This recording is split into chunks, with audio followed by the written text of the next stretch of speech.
Hesitate to choose the latter, namely a supernatural life.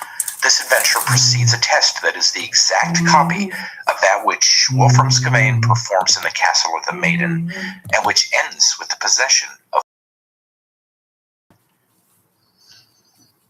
In summary, the meaning of all this, esoterically speaking. If your smartphone is older than 2 years, do this immediately. After 15 years covering the tech industry, I've seen it all. But what and eternal youth does not hesitate to choose the latter, namely a supernatural life. This adventure precedes a test that is the exact copy of that which Wolfram Scavain performs in the castle of the maiden, and which ends with the possession of Morgalusa. In summary, the meaning of all this, esoterically speaking, is that the woman, i.e. the vivifying force, the power, the transcendent knowledge, represents a danger only when she is yearned after. Only as such does she substantiate the Luciferian temptation and cause the wound in Amfortas's virility, which degrades and paralyzes him. Where Jesus is Buried, a Wilson and Blacking, compiled by Ross Broadstock. Chapter And eternal youth does not hesitate to choose the latter, namely a supernatural life. This adventure precedes a test that is the exact copy of that which Wolfram Scavain performs in the castle of the maiden, and which ends with the possession of Morgalusa. In summary, the meaning of all this, esoterically speaking, is that the woman, i.e. the vivifying force, the power, the transcendent, represents a danger only when she is yearned after. Only as such does she substantiate the Luciferian temptation and paralyzes him. In Comte's myth, never marries anyone but the restoring hero, since all other men, as soon as they lust after her, are transformed from men into women. Or in other words, like Amfortas, they lose their spiritual virility. When considered as a craving, or as an uncontrolled desire, the heroic Eros is a danger. In this context, chastity signifies control, limit, anti-titanic purity, overcoming of pride, and immaterial unshakability, rather than moralistic in you, countless desires. End quote.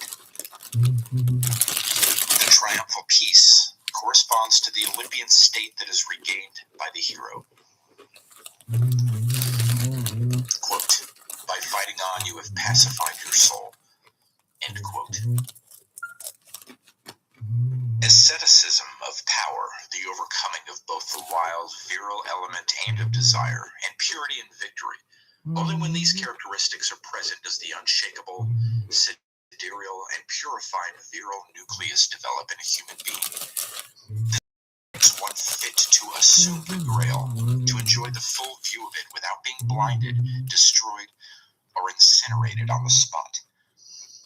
This is all I have to say concerning the most essential meaning of these parts of the Grail's legend. After having determined it, it may be worthwhile to allude briefly to yet another possible interpretation of what happened to Amfortas, an episode under which the theme of the woman, in a more concrete sense, may fall. The possibility of admitting, in even a subordinate manner, such an interpretation depends on the supposition that the authors of the medieval romances had some knowledge of sexual magic and that they alluded to it in their symbolism. It is not easy to answer such a question definitively. In any event, the following are the main reference points. According to secret traditions, Man possesses the principle of an eminently virile force that, once freed from matter, is believed to manifest itself as a magical and commanding power. Such force is paralyzed by sexuality, unless sexuality is given a particular orientation. The woman acts in a lethal way on this force when she awakens desire in the initiate, drawing him into a sexual intercourse aimed at procreation. And since the power of magical and supermaterial virility is that which allows one to cross over the river of death, one can rightly speak of a slow death which woman imparts. Thus we can see a new aspect of the symbolism of a man who paradoxically turns into a woman as soon as he desires a woman, and especially at the time when he engages in sexual intercourse. Beyond any moralism, whenever this happens to an initiate under the aegis of desire or abandonment, it amounts to a devitalization, to a wound or lesion of his magical virility. With due reservations, a similar view could also apply to a further subordinate interpretation of Amfortas's motif, who is wounded and weakened, in particular reference to the fact that such a poisoned wound is usually referred to the genitals. Moreover, in the field of sexual magic, the woman is endowed with an essential and dangerous force. Chapter 17. The Thunderbolt and the Lance.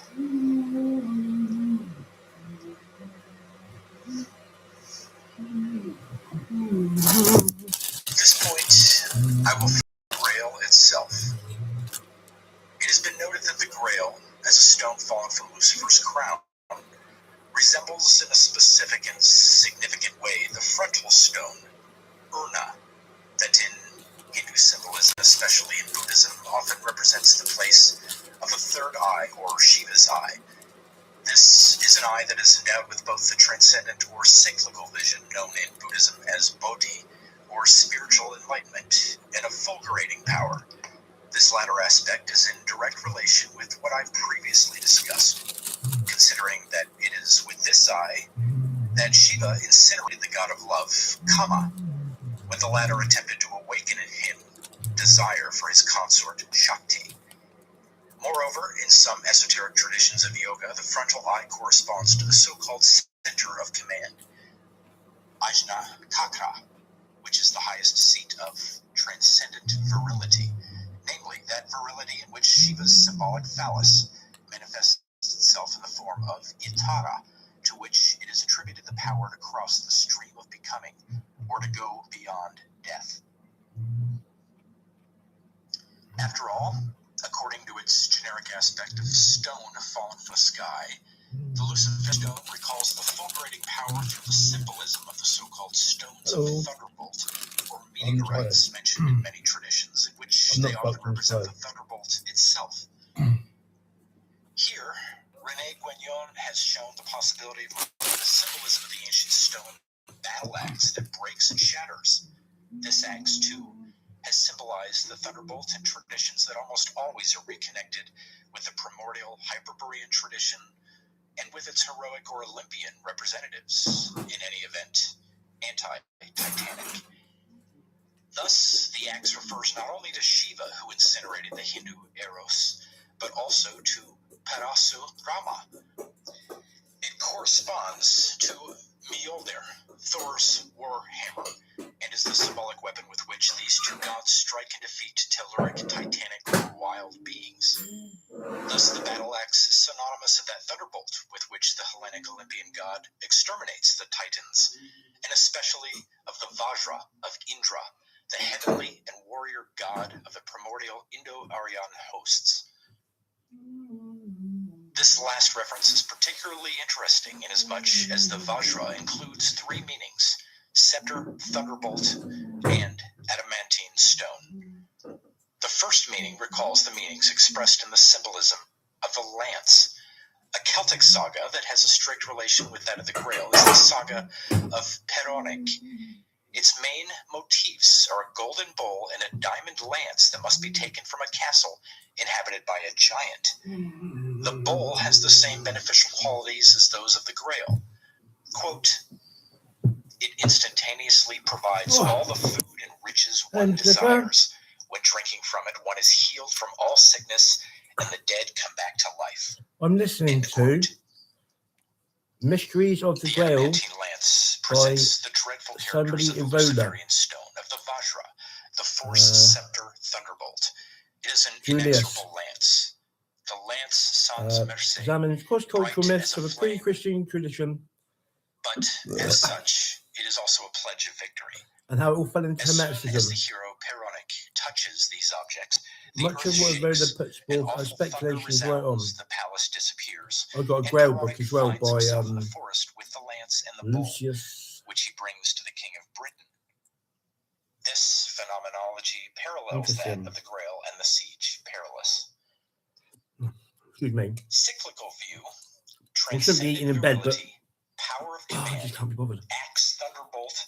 I set up my Shopify shop yesterday. They're loaded to be real busy. With the mysterious stone into a meeting out this of which morning. the Grail came. This stone adorned Lucifer's crown, which he, together with his hosts, attempted to take back in a sort of angelic revenge. Again, this mysterious stone was in Adam's possession during the primordial state, in the earthly paradise, though he too lost it. Moreover, in a sense, it is still mysteriously present here on earth as the stone of the exile.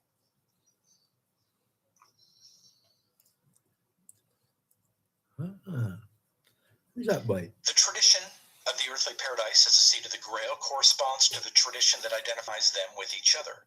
Wolfram talks of the Grail as such an august object, the like of which is not found in heaven.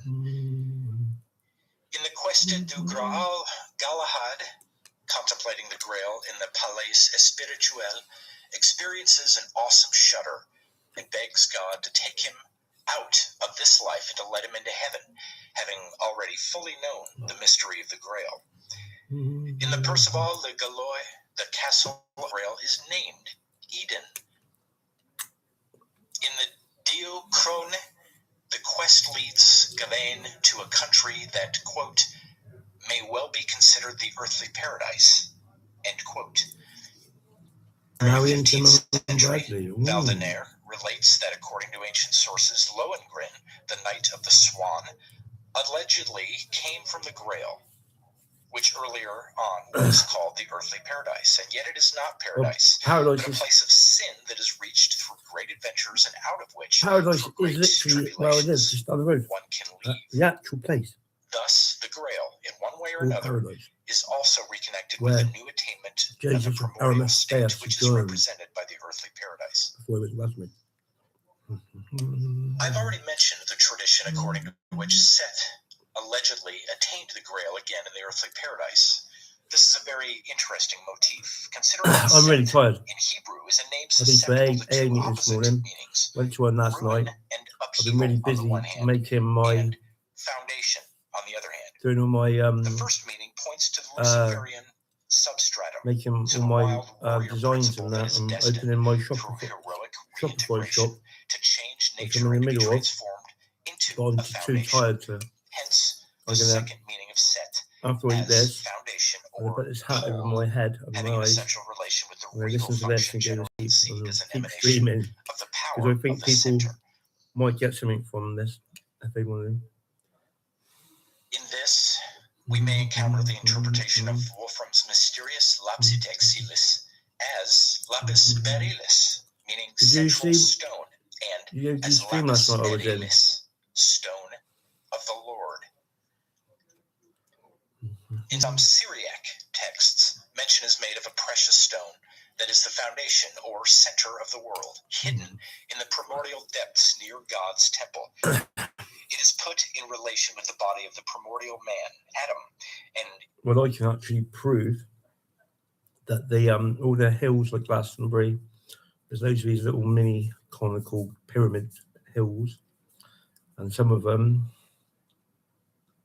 Oh yeah, I was on Yogi's stream last night.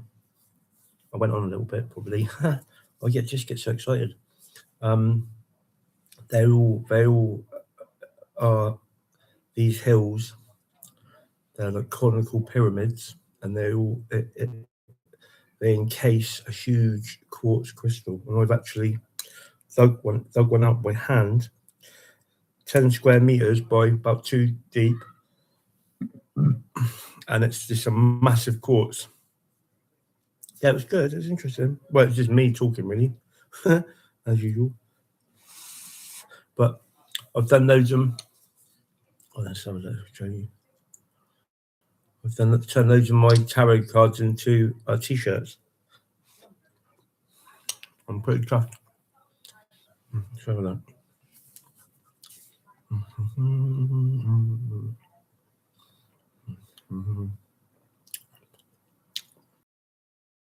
Excuse me.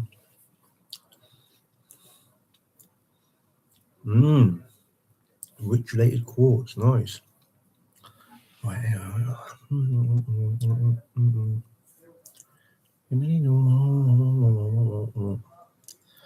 Okay, so here is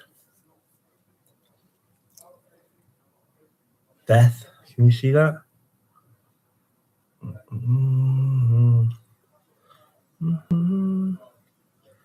The black one. That's the white one.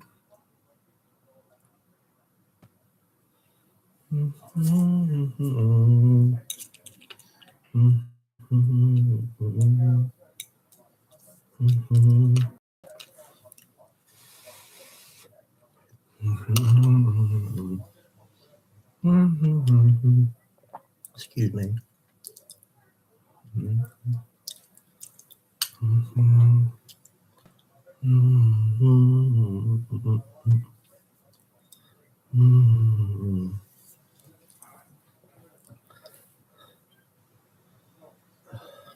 I am so tired. I've been busy. Why is that not working?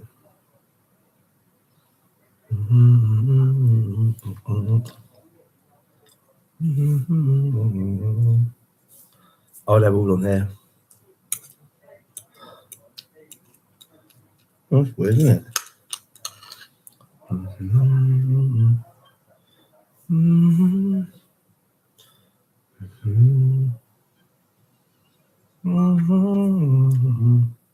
Thank you. I can't show you anymore because they're all on here on the computer.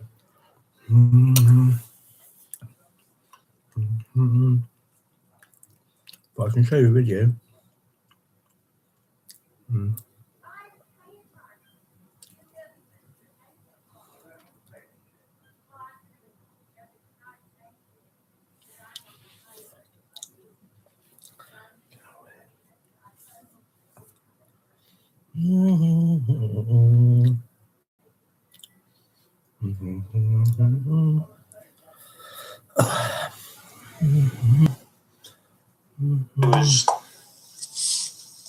I was despair. I thought, I can't do this. I ain't going to be able to do this. I couldn't navigate Illustrator, which seemed to be literally the bee's knees.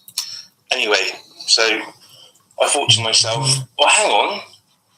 You've got loads of bloody material. You've got at least 25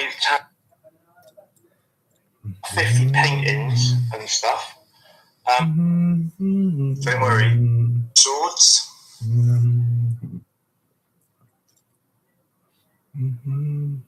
It was made plus and create. So there is a range of the original. It was. Where is my Cool, and somehow I managed to create the Emperor of the Sun, which I will use as like a random one. So here's the Ace of Swords, black and white, white and black. It's called monochrome. There you go. Temperance, the angel. And again. Yeah. So these are variations. I was being busy boy yesterday. Now this one is called Matamatam. And where is Matamatam? I painted it, but it's in my van. I've got to go and get all the rest of them. I've done them all the major arcana, and then I've done all the aces. the magician and the fool. Yeah, I've done all the major arcana. But I've got to monochrome them and turn them digital. But I'm going to keep them to the original as possible.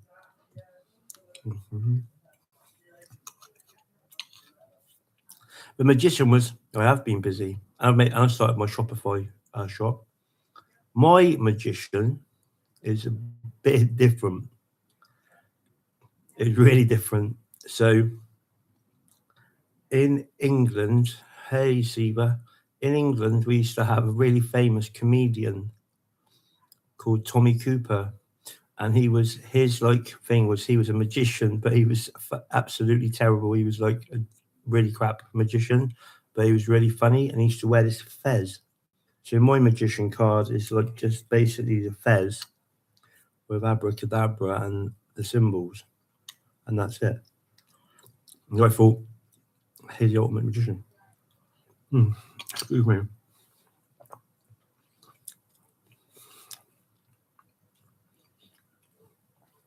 The fool's downstairs.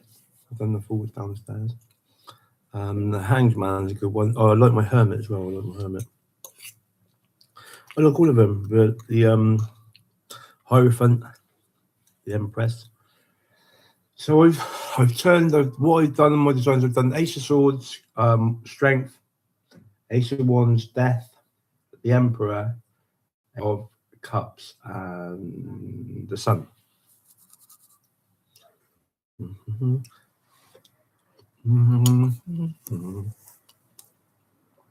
been really interesting. I didn't know what to do because I didn't have any designs. I've also done. I was yesterday. Now this one's called Matamatam. And where is Matamatam? Where is Matamatam? Here's Matamatam. So Matamatam started off as an accident. I'm not dyslexic, but when I started doing art and writing stuff in my art, I suddenly developed a kind of dyslexia where I couldn't seem to spell properly. Okay. And it was supposed to say metamorphosis because my nephew said it looked like a butterfly with a caterpillar. Now, this is called the Vesica Pisces in the middle, and that's where the spark of God is. And this is the Rainbow Bridge, and Matamatam is a palindrome, same as it is for is back. A real word I made up. The Matamatam magical mirror. When you look into a Matamatam mirror, you go from being the down and out bum to being the successful, happy, no, I'm not Metatron. Don't like Metatron. Entrepreneur who helps people. And that's the basis of Matamatam. Metatron's not good. Well, here's Matamatam now through ChatGPT. I've done most of them on Copilot. But look at Matamatam now. Look at them go. This one's called Squares Within Squares because I've got a YouTube channel, two YouTube channels. One of them is about hidden history, and I noticed that where I see squares within squares with church, I need to go to sleep because I'm so tired. I'll be back on. Well, I will be on now, but I'll be going to sleep. Work in progress because I didn't like to look at that there. That one's not very good copy. And I started messing about with grandma in a good way. And then they started making up pictures. And I mean, that's cool, but that ain't what it's supposed to be. Then there's this one, Birmingham Sea Lighthouse. And the Severn Estuary is a magical place which I named the Holy Grail Estuary. So here's the Holy Grail Estuary. Here is the Ace of Cups. There is my picture of the Ace of Cups. There's the lighthouse. So that's what the Ace of Cups will end up being. I like that one. Anyway, so let's have a look at my Shopify account.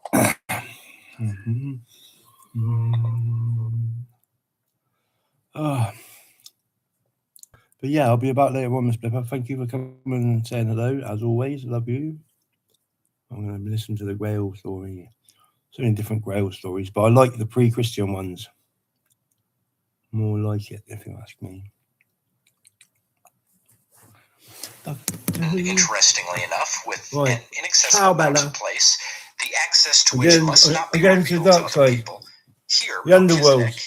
in divine That's and what I do. eternal If I service, want to seek God in the watches day, I over just wear a Adam's woolly hat over body. my eyes and I fall asleep straight away. In Melchizedek, we find again the representation of the supreme function of the universal ruler, which is simultaneously regal and priestly.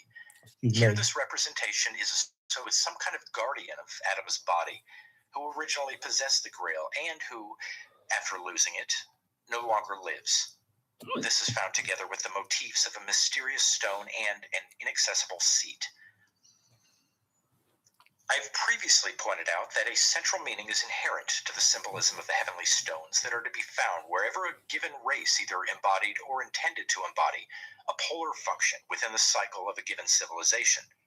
Thus, from the Irish regal stone, which I have repeatedly mentioned, we go to the lapis niger, which was put in ancient Rome at the beginning of the sacred path, to the black stone of Kaaba, a traditional center of Islam, to the black stone transmitted, according to a legend, from the universal ruler to the Dalai Lama, to the sacred stone that in Greek hymns is the altar and the house of Zeus, and the throne at the center of the world.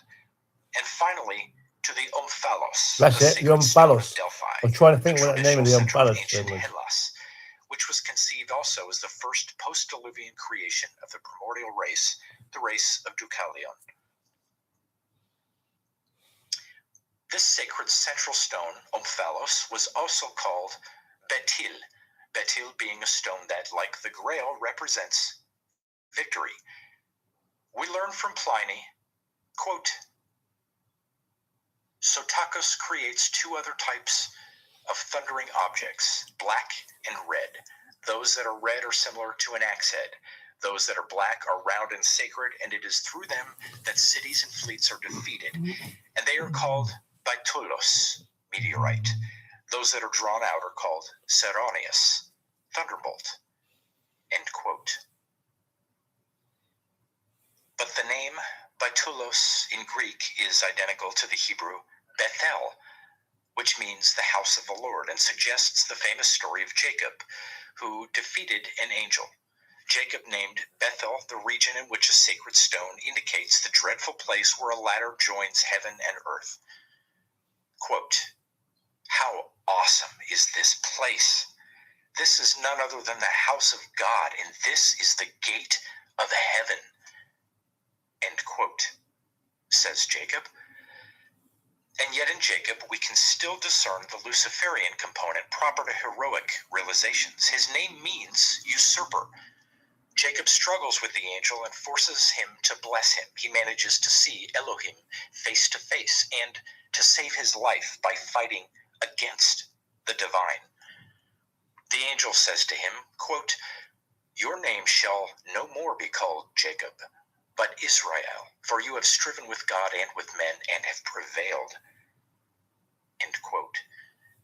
Here we can notice a singular analogy between Jacob and Percival, who despite scorning God achieves his goal and asserts his election. Likewise, Jacob, by winning, obtains his blessing. I wish to point out an even more enigmatic correspondence. The king of the Grail, who waits to be healed, either limps or is wounded in the thigh.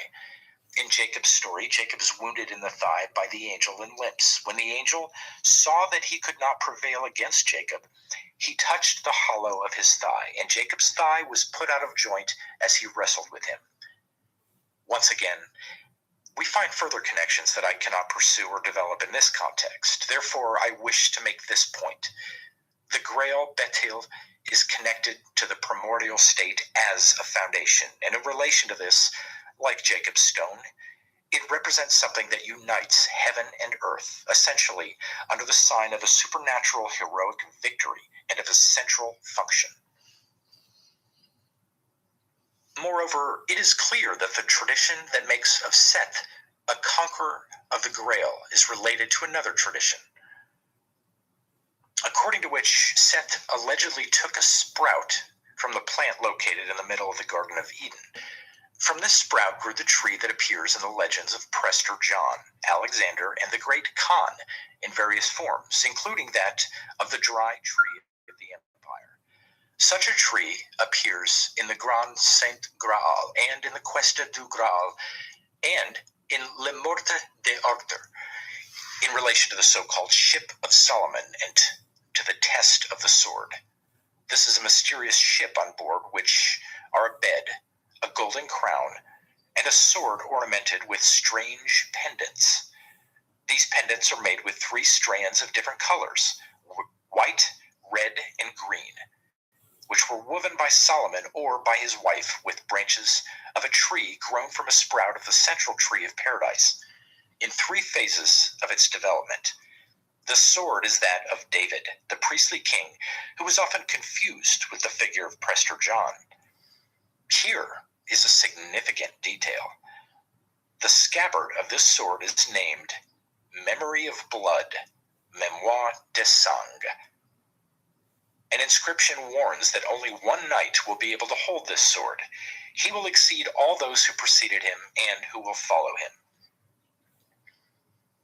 The ship carrying these objects does not have a crew, since it was abandoned at sea and navigates under divine guidance. All this is clearly an equivalent of the question that must be asked, as I will interpret it later. In other words, it apparently symbolizes the abandoned legacy of a primordial regal tradition which awaits the chosen one who will restore it. Another equivalent symbol is Arthur's lost sword, which from time to time emerges out of the waters, flashing, awaiting the one who will wield it again. In the Grand Saint Graal, this ship comes to get Nessian from the Isle Tonionte, an island that constantly rotates because it is fixed to the terrestrial magnet and eludes the influence of every element.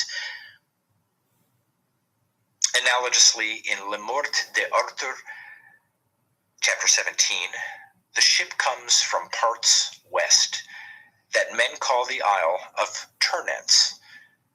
And so the motifs of the ancient Hebrew tradition merge with those of the Celtic Hyperborean tradition, since the revolving island has the polar meaning of King Arthur's court, of the round table, of the wheel spinning before Frau Saule, and of Avalon, or the glass island, or the western island. The Grail reveals its meaning of central stone, and thus also of the empire, lapis erilis, in the close association it has with the various themes and legends I've previously discussed. As a way of concluding this order of comparisons, I will recall that Alexander, like Seth, allegedly came close to the primordial center here on Earth, to the earthly paradise, bringing back from it a stone with the same characteristics as those of the Grail, which Seth had previously taken from the same place. The stone is as bright as the sun, bestows an eternal youth, and grants victory. It is shaped like an eye, an allusion to the frontal eye, or like an apple, the Hesperides, or like a sphere. Like Alexander's imperialness, however, Rome's too seems to have been enigmatically characterized by the legend with the same symbols that reemerge in the Grail cycle. As a Pignus Imperii, in order to ensure Rome's eternity, Numa allegedly received from the Olympian god a bowl forged out of a meteorite, that is, a stone of heaven. At the same time, it allegedly corresponded to an ancient bowl containing ambrosia, which was the nectar of the immortals. The bowl was guarded by the college of the Salii, who also guarded the hasta, or lance. The Salii were 12 in number, the solar number that also appears in the order of the round table and of the Grail itself. The heavenly stone, the bowl that provides supernatural nourishment, and the lance are 3 essential objects of the Nordic medieval legend that can be found again as prophetic signs foretelling the mystery of Rome's origins and its destiny as a universal imperial center. There is an almost magical concordance of meanings among all these traditions, which are so removed from each other, both in space and time.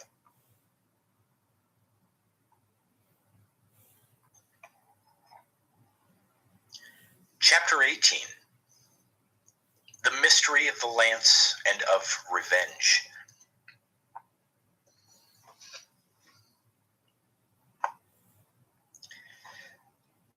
I have previously mentioned the complementarity existing between the lance and the cup. In the traditional representations of the double power, the scepter is often confused with the lance. Also, the symbolism of the lance, like the scepters, often interferes with the symbolism of the axis of the world, and thus points to the well-known polar and regal meanings. In the cycle of the Grail, the lance appears mostly with regal figures and presents a double character. It wounds and it heals. This requires some further explanation. In the cycle, the Grail's lance is often bloodied. Sometimes, rather than being drenched in blood, it produces a trickle of blood. In the Diochrone, the king is fed by this blood. In later texts, the Grail becomes sangreal, with the double meaning of Christ's blood and regal blood. In the Christianized elements of the cycle, the lance of the Grail is sometimes believed to be that which pierced Jesus' side. Thus, the blood that flows from it is the blood of redemption, symbolizing the regenerating principle. This, however, does not explain the fact that the lance wounds a person such as Nessian, who wanted to get too close to the Grail, only to be wounded and blinded.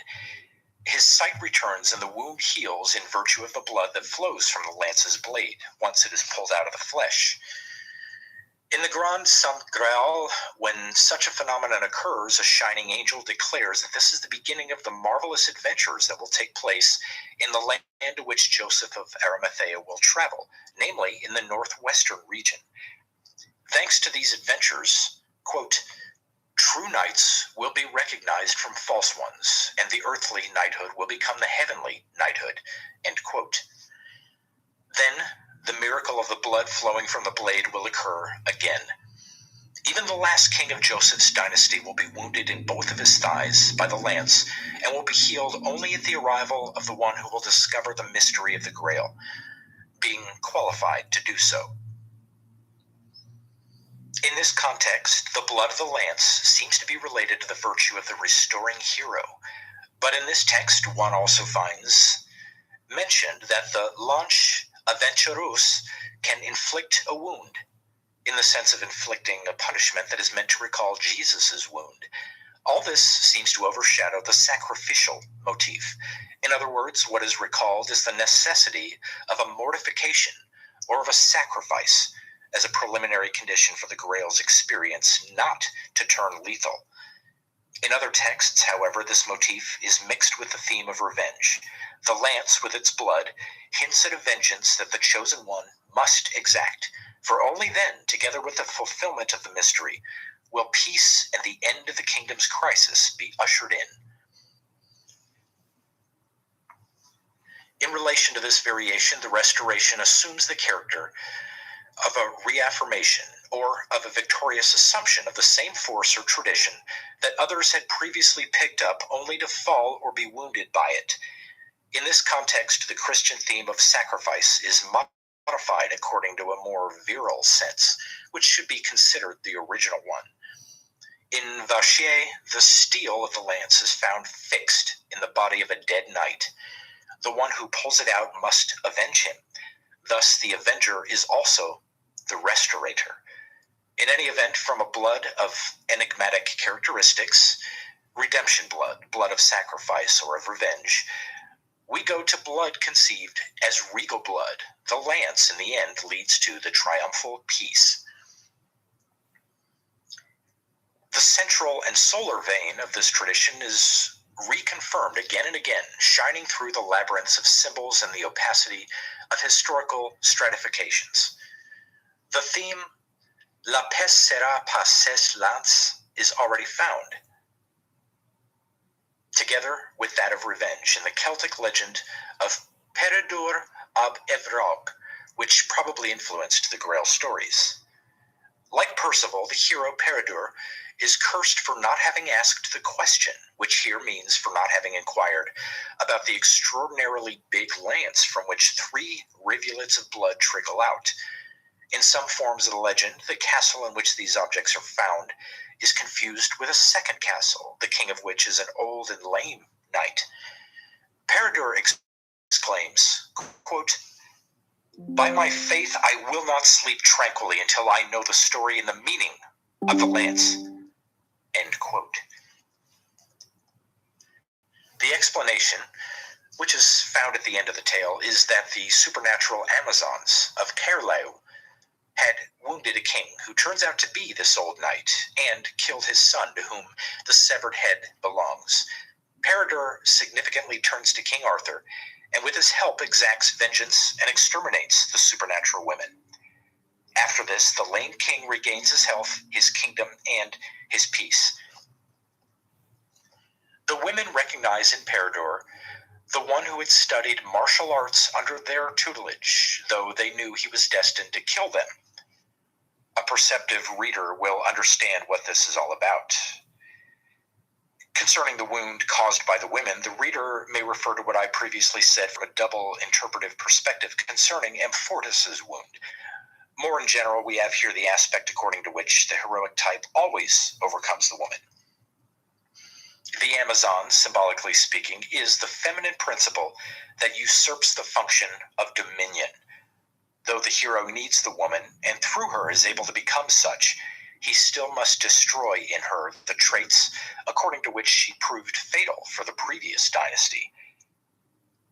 Moreover, the quality that makes the revenge, and in general Peredur's mission, possible, is connected to the test of the sword, more on which later.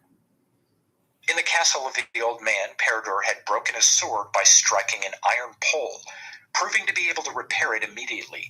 But after 2 times, at the 3rd test, the sword remains shattered, and the old king says, quote, "You only have 2/3 of the force. You must conquer the last third. When your sword will be whole, no one will be able to compete with you." End quote.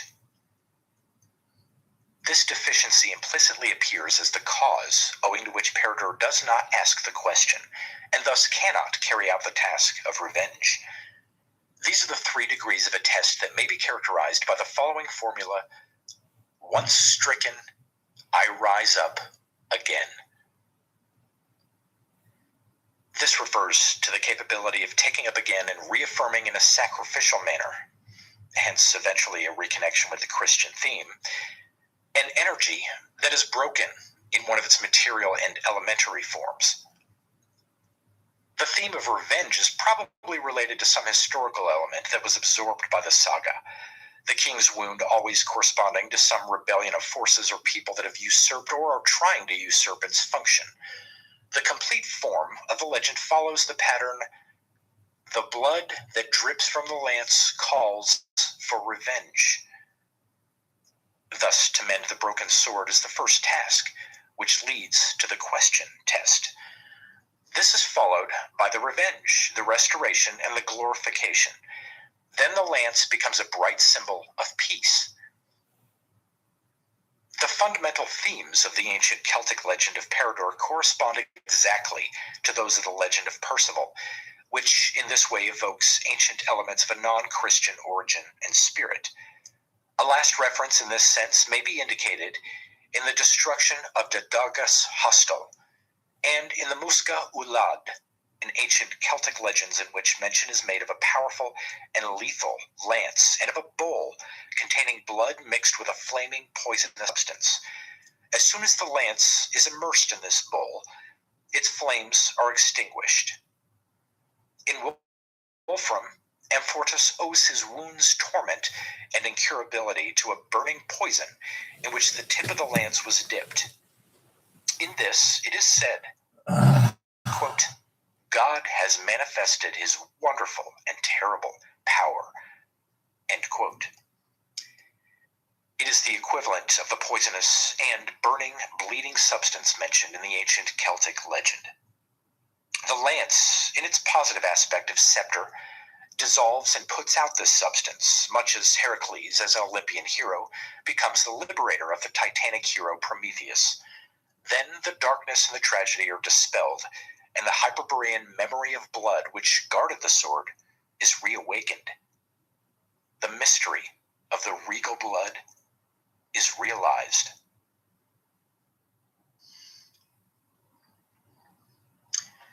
Chapter 19.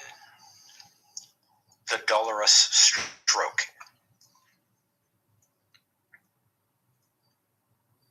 Let us now examine examine the various forms assumed by the motif of the fallen king besides the one previously considered in reference to Amfortas. In the Grand Saint Graal and in the Quest du Graal, the king has received wounds from which he now suffers when fighting against King Crudel, an enemy of Christianity. These wounds are not felt until he loses his sight for having gotten too close to the Grail. We could interpret this symbol in the sense that the failed realization of the Grail leads to the acknowledgement of an inferiority, or having been wounded without knowing it when struggling against the representatives of traditional non-Christian forms and defeating them. In these texts, the wound is also related to the test of the sword that lies, together with the golden crown, in Solomon's ship. This sword is sometimes drawn halfway out of its scabbard, named Memory of Blood, and according to Le Mort d'Arthur, chapter 17, partially made with the wood of the Tree of Life. This sword, as I have explained, awaits one who has been predestined.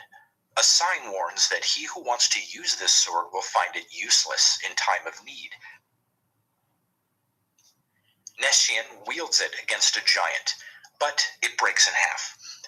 After Mordrain puts it together again, Nessian is wounded by another flaming sword, wielded by an invisible hand, as a punishment for having unsheathed the sword Ax Estranges Renges. And in the Quest du Graal and in La Morte d'Arthur, Nessian is told that his right hand has been smitten by the sword because of his sins.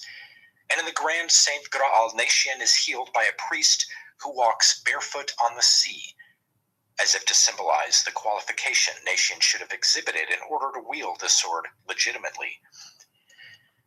Pelis, too, unsheaths the sword halfway, but is immediately wounded in the thigh by a lance. He will not heal before the arrival of Galahad, who is the predestined one. Besides all this, in the Grand Saint Graal, we also find the principle of faith. Just when Nessian thinks that Saul's ship carrying sword and crown is a mirage, the ship disintegrates and he is thrown into the sea. Here the theme of usurpation merges with the theme of lack of faith.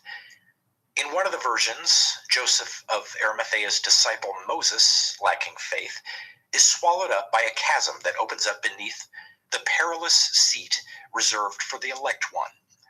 The weapon cannot be brandished against the giant without breaking, or before the one wielding it assumes a different quality from all that may have a relation with the elemental, the wild, the titanic, the giant, and before his faith becomes unshakable. The story of the sword is almost always related to le coup douloureux, the dolorous stroke. The following is the version found in the Quest du Graal. This sword was used by Labran to treacherously murder King Urban in the kingdom of Logres, an ancient name for Britannia. Since that time, the kingdom of Logres has been devastated by an epidemic. Labran himself, while on Solomon's ship, drops dead at the act of sheathing the sword back into its scabbard. It is said that from then on, no one was ever able to either wield or unsheath this sword without either being killed or wounded by it. Further developments of this theme are found in Le Mort d'Arthur. The relevant character here is Sir Balin le Sauvage, who is called the Knight with Two Swords, who is believed to be the one who imparted the dolorous stroke. In these texts, the sword is related to Avalon, and it is a facsimile of Arthur's own sword. It is carried by a maiden sent by the great lady Lille of Avalon, and may be extracted only by a knight without villainy or treachery, and without treason. Sir Balin passes this test. That is, he successfully draws the sword, but refuses to return it to the woman. Thus, he is told that the sword will become the cause of his perdition. Balin later finds himself battling King Pelan. The sword breaks in half, and as he looks for another weapon, he finds the prodigious lance on top of a golden table. With it, he wounds Pelan, who passes out and does not heal until, quote, Galahad, that the noble prince will come to heal him as he follows the quest of the Sangreal. End quote. Next to the table, on a bed, lies Joseph of Arimathea, plagued by old age. This is the dolorous stroke that partially destroys the kingdom of Logres and attracts some kind of nemesis. In fact, Balin ends up fighting his own brother, Balan, without recognizing him. And the two knights slay each other. In all this, we can clearly see the representation of a wild eruption, Balin le Sauvage, who, next to a fallen regality symbolized by the decrepit Joseph of Arimathea, does not act in the sense of a restoration, but rather in the sense of a usurpation, or in other words, in the sense of a usurped force that only leads to an internecine conflict. Balin striking Pelon of Joseph's dynasty, representing a power that more or less corresponds to that which is conferred by the sword, and Balin fighting against his own brother, Balan. After these events, nobody else will own the sword, with the exception of Galahad, who will be able to take it out of a marble stone hovering above the waters, that is, out of a supernatural and immaterial stability.